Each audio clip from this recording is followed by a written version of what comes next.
Hujambo ndugu mpenzi mtazamaji na karibu sana katika kipindi hiki cha mwongozo wa kujifunza Biblia kutoka hapa Tosi TV Network ambacho kinakuja kwako kila wiki. Na leo tena tupo katika somo la 7. Na kwa hakika tumeshaenda sana katika masomo kadha wa kadha. Na katika hili somo la 7 naamini kabisa ukiangalia nyuma unaona ni mambo mengi ambayo tumejifunza. Nikukumbushe ya kwamba kama ulikuwa bado hujasubscribe katika channel yetu, basi gusa neno subscribe hapo, alafu gusa alama ya kengele. Na kabla hatujaendelea kabisa, hebu tupate ombi. Tuombe. Baba yetu mtakatifu, tunakushukuru sana kwa ulinzi na ukuu wako. Tazama muda huu tunapojifunza somo la 7 katika mwongozo wetu wa kujifunza Biblia kwa mwaka 2025 robo ya 4. Fungua akili zetu tuweze kuelewa kile ambacho unahitaji kutufundisha. Katika jina lako Yesu Kristo, amina. Basi ndugu mpenzi mtazamaji, kama nilivyokwisha kukuambia hapo awali, na kwa kweli juma hili somo letu lina kichwa cha somo kirefu kidogo ambacho kinasema utii wa kiwango cha juu kabisa, ibada kwenye eneo la vita.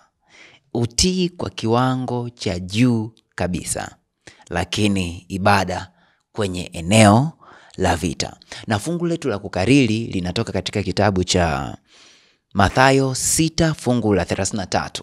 Nalo limeandikwa, bali utafuteni kwanza ufalme wake na haki yake, na hayo yote mtazidishiwa. Juma hili tunaenda kuangazia namna ambavyo wana wa Israel iliwabidi waingie katika nyakati za kujisogeza karibu zaidi na Mungu. Na tunaweza tukatazama hapo nyuma wamepitia katika mapambano makubwa na maeneo tofauti tofauti. Tunaona wamekutana na ngome kubwa ya Yeriko, lakini pia wakaenda katika eneo la Ai, mji mdogo kabisa ambao uliwapiga kwa sababu walienda tofauti na mapenzi ya Mungu. Lakini tena hapa tunaona kuna kitu ambacho Yoshua anatakiwa akifanye katika Israel, na hiki ni kurejesha ibada na kurejesha uhusiano wa wana wa Israel na Mungu. Katika kipindi hiki na tunaelewa kabisa kwamba baada ya kuvuka Jordan, wafalme wengi waliosikia habari za wana wa Israel waliogopa, na wengineo wakaanza kutengeneza maandalizi makubwa ya kuhakikisha kwamba ngome zao hazimilikiwi au hazichukuliwi na hawa wana wa Israel. Kwa kweli haikuwa kitu rahisi, lakini jambo kubwa ambalo wana wa Israeli wanatakiwa waliweke hapa kama kipaumbele chao sio kutengeneza au kuboresha jeshi lao vizuri katika umahiri wa stadi za kupigana, bali ni kuhakikisha kwamba uhusiano wao wana wa Israel na Mungu unarejeshwa upya. Na huu ndio unaofanyika katika namna tofauti tofauti ambazo tutaziangalia katika somo letu katika juma hili. Na jambo kubwa tunaloliona wanalifanya ni kurejesha ibada. Na ibada inarejeshwaje tutaangalia. Lakini jambo lingine pia ni kufanya agano upya na Mungu ambalo kwa namna moja au nyingine walikuwa wamelivunja. Na tutaangazia katika mada kadha wa kadha, na tutazichukua mada 3 kubwa ambayo mada ya kwanza itakuwa ni ibada kabla ya kushinda, na tutakuja kuangalia ibada kati ya milima, na baadaye tutakuja kuangalia namna nzuri ya ibada. Okay, sasa tukianza na mada ya kwanza kabisa ambayo ni ibada kabla ya kushinda. Hapa tutaangalia mambo kadhaa, na hapa kwanza tutaangalia Pasaka kabla ya kuanza safari hii ya wana wa Israel, lakini pia tutaangalia Pasaka baadaye au baada ya safari hii ya wana wa Israel, pale ambapo wana wa Israel wameshaingia Kanaani na wameshaanza kutwaa kutoa maeneo. Tukianza na Pasaka kabla ya kuanza safari, hapa tunaona ni Pasaka ambayo inafanyika ikiambatana na kutahiriwa.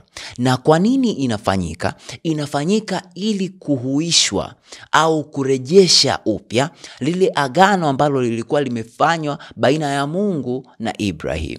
Na hili linapofanyika linathibitisha kabisa kwa wana wa Israeli kwamba Mungu wetu ambaye atatuongoza katika safari hii ya kuelekea Kanaani hana budi kuwa nasi. Kwa hiyo kwa sababu anatakiwa kuwa nasi, inabidi tuondoe uchafu wote, inabidi tusafishe kabisa nchi yetu na kuhakikisha kwamba tuko vizuri kabisa kumkaribisha yeye aendelee kuwa nasi. Na jambo kubwa ambalo linafanyika kama ishara ya kuthibitisha hilo ni tohara, ambayo inafanyika kwa wana wa Israeli ambao wameishi kwa miaka mingi sana huko Misri, na wamesahau kabisa kwamba kuna kitu kama hicho.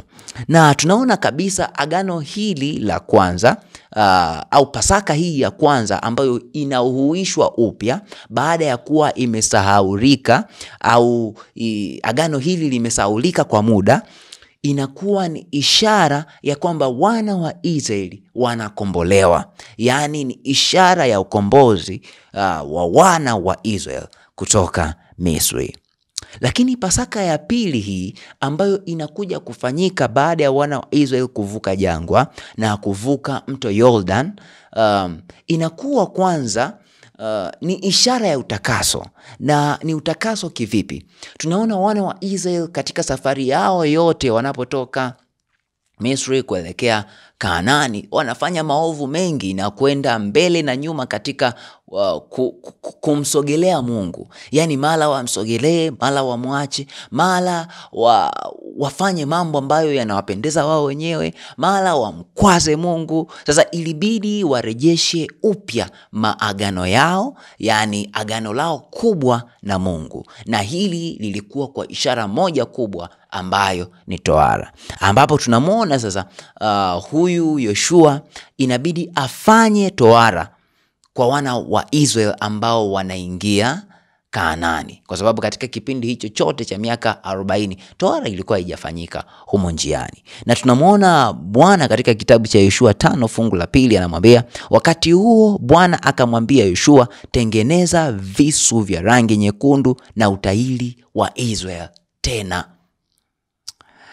Unaposoma katika kitabu cha Yoshua 5 fungu la 10, Kiswahili cha kisasa inasema, jioni ya siku ya 14 ya mwezi, walipokuwa wamepiga kambi huko Gilgal katika tambarare za Yeriko, Waisraeli walisherekea Pasaka. Na hii Pasaka iliambatana na kutahiriwa. Na hili lilikuwa na maana kubwa, na maana yake ilikuwa inaonyesha kwamba wanapewa umiliki wa ahadi iliyokuwa imeahidiwa tangu zamani sana. Hii ni ishara kubwa hata katika maisha yetu leo, kwamba tunajifunza nini? Pale ambapo tumeenda mbali na Mungu, pale ambapo tumeenda tofauti na mapenzi ya Mungu, yatupasa turejeshe uhusiano wetu upya na Mungu. Lazima tufanye tena utakaso katika maisha yetu kwa yale yote maovu, uchafu wote ambao tumekuwa tunaufanya, kwa sababu siku hizi hatufanyi tohara kama udhihirisho wa agano baina ya sisi na Mungu, bali tunamwomba Mungu aitahiri mioyo yetu. Na anaitahirije? Kwa kuwa na toba ya kweli kwa Mungu, kwa kurejea katika taratibu za Mungu na kufuata kila kitu ambacho Mungu anahitaji tukifuate katika maisha yetu. Kwa kufanya hivyo tunadhihirisha na kuthibitisha wazi wazi ya kwamba tunarejesha kile ambacho tunakihitaji katika maisha yetu, ambacho ni uwepo wa Mungu. Sasa baada ya kuangalia ibada kabla ya kushinda, tunakuja tunaona ibada kati ya milima. Tunaweza tukasoma katika kitabu cha Yoshua 8 fungu la 30, neno la Mungu linasema, kisha Yoshua akajenga juu ya mlima Ebali madhabahu kwa Bwana Mungu wa Israeli. Musa alikuwa ameamuru ya kwamba wana wa Israeli watatakiwa kufanya madhabahu katika mlima Ebali. Na hapa tunaiona milima miwili ambayo ipo. Kuna mlima Ebali, lakini pia kuna mlima Gerizimu. Na katika mlima Gerizimu wana wa Israeli wanasimama baadhi, lakini pia katika mlima Ebali wanasimama pia wana wa Israeli baadhi, kutengeneza pande mbili. Na Yoshua anakuja kutamka baraka na laana. Na laana zinapotamkwa, wale waliosimama katika eneo la mlima Ebali wana respond au wanaitikia, lakini pia baraka zinapotamkwa, wale waliosimama katika mlima Gerizimu wanaitikia. Na baada ya hayo yote kufanyika, madhabahu inakuja inatengenezwa katika mlima Ebali. Lakini lazima tujiulize ya kwamba ni kwa nini sasa baraka zimetajwa katika mlima Gerizimu, lakini pia baraka zinatajwa katika mlima Ebali, lakini katika mlima Ebali ndiko ambako madhabahu inajengwa. Kwa nini? Tunakuja kugundua ya kwamba Yesu alipaswa kufanyika laana ili wanadamu waweze kupata baraka. Kwa hiyo mlima Ebali unasimama kama ishara ya kile ambacho Yesu atakuja kukifanya, cha kufanyika laana. Mlima Ebali unafanyika laana ili madhabahu ya kuwabariki wana wa Israeli ijengwe. Kwa hiyo Yesu akaja kufanyika laana ili sisi wanadamu tuweze kuwa na baraka, au ili tuweze kuzipata baraka ambazo hatukuzistahili. Na hii inadhihirisha ushindi katika Kristo.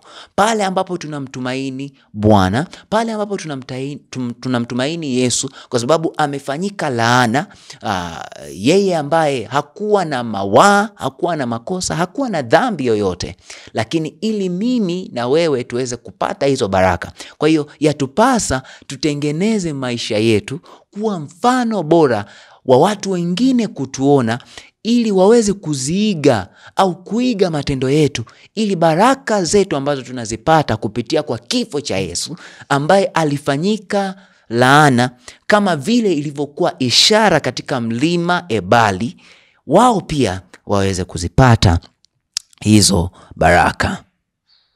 Ushindi wa wana wa Israeli ulitakiwa kudhihirishwa kwa ishara hiyo ambayo ilifanyika katika milima hiyo miwili, mlima Ebali na mlima Gerizimu. Labda tunaweza tukadhani kwamba hii milima ilikuwa imejitenga sehemu salama. La hasha. Hii milima ilikuwa katikati ya ngome au katikati ya miji ambayo ilikuwa ni ya watu ambao walikuwa wanaweza kupigana na wana wa Israeli, lakini walitakiwa waende wajizatiti kabisa katika Mungu na wasogee katika eneo hilo, wasimame na baraka zisomwe kuashiria ushindi walionao katika Mungu. Lakini kuna kitu ambacho Yoshua pia alikifanya katika eneo hili, na tunaweza tukasoma katika kitabu cha Yoshua 8:32. Imeandikwa, huko mbele ya Waisraeli Yoshua aliandika juu ya mawe nakala ya sheria ya Musa. Kwamba baada ya Yoshua kujenga madhabahu katika mlima Ebali, Yoshua pia alifanya mawe mawili makubwa na akapaka chokaa katika hayo mawe. Na alipopaka chokaa katika hayo mawe, akaandika amri 10 za Mungu. Na akaandika katika mbao moja amri kadhaa, lakini mbao nyingine nayo akaandika amri kadhaa. Na kwa nini alifanya hivi? Alitakiwa awakumbushe wana wa Israeli ya kwamba walitakiwa wakumbuke sheria ya Mungu, kwa sababu ndicho ambacho kitawawezesha wao kushinda.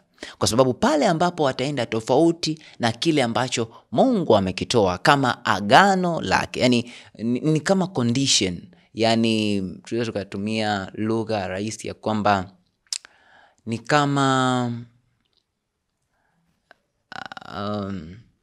mambo fulani ambayo yanatakiwa yatimizwe ili agano walilonalo wana wa Israeli na Mungu liendelee kudumu.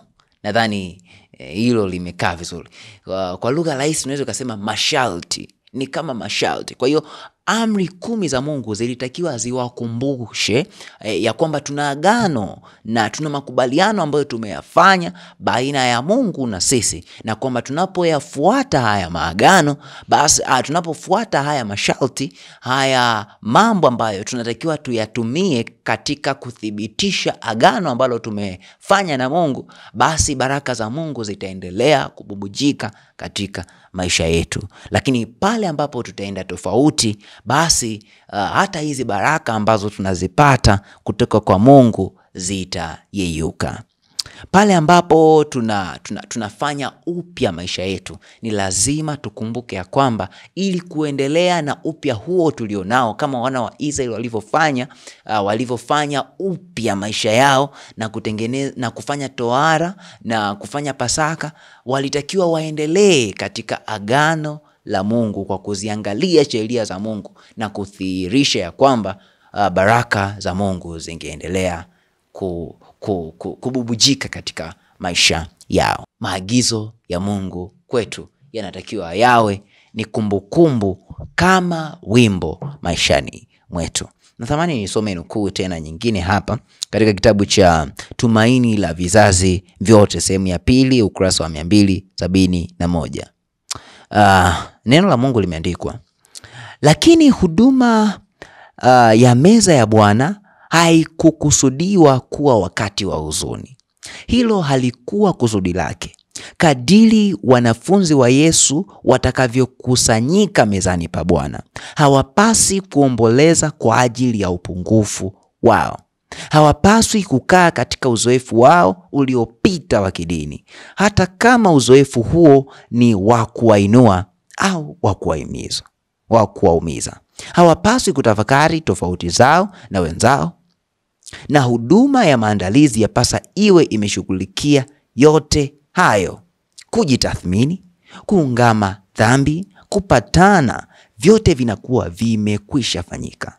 Sasa wanakuja kukutana na Kristo. Hawapaswi kusimama kwenye kivuli cha msalaba, bali katika mwanga wake wa wokovu. Wanapaswa kufungua roho zao kupokea miale angavu ya jua la haki. Kwa hiyo hapa tunakumbushwa juu ya meza ya Bwana, na Yesu mwenyewe kabla hajaingia katika mateso, katika dakika zake za mwisho kabisa, akiingia katika kukamatwa na kuteswa, alifanya Pasaka na wanafunzi wake, na alionyesha mfano bora wa namna Pasaka inavyotakiwa kufanyika na maana yake, na akasema ya kwamba divai hii mnayoitumia ni damu yangu, lakini pia mkate huu ambao mnautumia ni mwili wangu. Na akionyesha wazi ya kwamba Pasaka haitakiwi kukimbiwa. Kuna watu wengine wanakimbia Pasaka. Kumbe tunapotumia Pasaka au meza ya Bwana kwa jina lingine, ni sehemu bora kabisa ambayo inatakiwa kutufanya upya wanadamu, irudishe uhusiano mpya wa washiriki, uhusiano ule ambao ulikuwa umeondolea. Na tumeambiwa vizuri kabisa ya kwamba maandalizi kwa ajili ya hii siku yanatakiwa yafanyike mapema. Kwa hiyo maana yake, kama una ndugu labda ambaye mlikuwa mmekosana au mmetofautiana kwa namna moja au nyingine, mnatakiwa muondoe tofauti zenu kabla hamjaingia katika meza ya Bwana. Na faida ya meza ya Bwana ni nini? Kama wana wa Israeli tunavyoona walifanya kule zamani, ya kwamba walipokuwa wakirenew, wakifanya upya au wakihuisha agano lao na Mungu, wakihitaji Mungu asogee karibu kwa makubaliano mazuri na kuyarejesha upya, walitakiwa kufanya meza ya Bwana, kufanya Pasaka. Ndivyo na sisi tunavyotakiwa kufanya, na tunapofanya hivyo mara kwa mara, tunadhihirisha ya kwamba tunahitaji na kufanya upya maisha yetu, tukimhitaji Mungu wetu aingie tena katika maisha yetu na ayafanye upya maisha yetu. Kwa hiyo usikimbie meza ya Bwana kabisa, ogopa kukimbia, kwa sababu unapokimbia unadhihirisha wazi ya kwamba wewe hauhitaji kufanya ushirika pamoja na Kristo. Huu ndio mwisho wa somo letu katika juma hili, na ninaamini kabisa Mungu amekubariki na umejifunza mengi kabisa. Lakini ni kumbuka kusubscribe channel yetu kwa kugusa subscribe button hapa chini, kisha kugusa alama ya kengele. Lakini pia usisahau kulike na kushare, watu wengine waweze kubarikiwa na ujumbe huu kutoka hapa Tosi TV Network. Na tunapofunga kabisa, hebu tupate ombi. Baba yetu mtakatifu, tunakushukuru sana kwa ukuu na wema wako. Asante kwa kutupatia wasaa huu kusikia maneno yako ukinena nasi. Tusaidie tuyatendee kazi na yawe na matokeo makubwa katika maisha yetu. Tunaamini utatuongoza katika jina lako Yesu Kristo. Amina. Basi ndugu mpenzi mtazamaji, ulikuwa nami Baraka Tosi, na mpaka wakati mwingine tena hapa hapa katika Tosi TV Network. Mungu akubariki.